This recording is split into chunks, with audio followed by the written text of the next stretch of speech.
নলবাৰীত খেলো ইণ্ডিয়াত অংশগ্ৰহণ কৰি 7টাকৈ সোণ আৰু ৰূপৰ পদকেৰে গৌৰৱ কঢ়িয়াই আনিলে Belsor kung fu and kick boxing একাডেমীয়ে। যোৱা 6 আৰু 7 জানুৱাৰীত অনুষ্ঠিত হৈ যোৱা খেলো ইণ্ডিয়া মহিলা কিক বক্সিং লীগত মুঠ 27টা পদকেৰে নলবাৰী জিলালৈ গৌৰৱ কঢ়িয়াই আনে।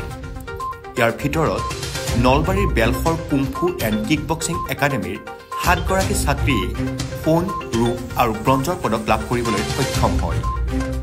পদকপ্ৰাপ্ত ছাত্ৰীসকল হ'ল নেইনা শৰ্মা ব্ৰঞ্জৰ, পূজা ঠাকুৰীয়াই সোণ আৰু কাত্যায়নী মুদিয়াৰে ৰূপৰ পদক। একেদৰে খুচি পাটোৱাৰীয়ে ব্ৰঞ্জৰ, টিনা মুদিয়াৰে ব্ৰঞ্জৰ, ৰিয়ামণি বেজবৰুৱাই ৰূপৰ, নিশামণি বৈশ্যই ব্ৰঞ্জৰ পদক লাভ কৰিবলৈ সক্ষম হয়। উল্লেখযোগ্য যে উক্ত পদকপ্ৰাপ্ত ছাত্ৰীসকলে প্ৰশিক্ষক নিৰঞ্জন দাসৰ তত্বাৱধানত প্ৰশিক্ষণ গ্ৰহণ কৰি আছে।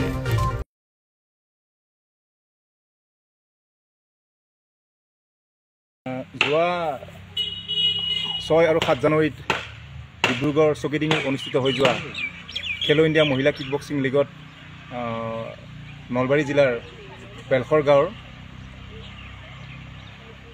Belsor kung fu and kick boxing একাডেমীৰ 6জনী ছাত্ৰীয়ে মোৰ ছাত্ৰীয়ে তাত অংশ লৈছিল আৰু এই অংশগ্ৰহণত তাত 4টা ইভেণ্টত খেল খেলিছিল আৰু এই 4টা ইভেণ্টত খেলোঁতে সিহঁতে আপোনাৰ তাত Puja Thakuria gold medal, Riyamoni Bezbaruah silver medal, Katyayani Mudiar silver medal, Khushi Patowary bronze medal, Tina Mudiar bronze medal আৰু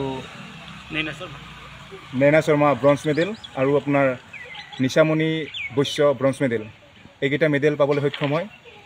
আৰু মেডেল লৈ তেওঁলোকে নলবাৰী তথা বেলশৰ গাঁৱৰ সুনাম কঢ়িয়াবলৈ সক্ষম হয় আৰু গোটেই অসমবাসী সুনাম কঢ়িয়াবলৈ সক্ষম হয়।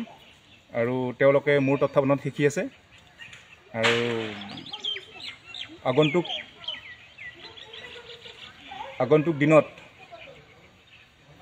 খেলো ইণ্ডিয়া গেমৰ কাৰণে তেওঁলোকক প্ৰস্তুতি চলাই আছোঁ। আমাৰ আগন্তুক মাৰ্চত খেলো ইণ্ডিয়া গেম এখন আছে আৰু তাৰ কাৰণে প্ৰস্তুতি চলাই আছোঁ আৰু তেওঁলোকক তাৰ কাৰণে প্ৰশিক্ষণ দি আছোঁ। এইখিনিয়ে।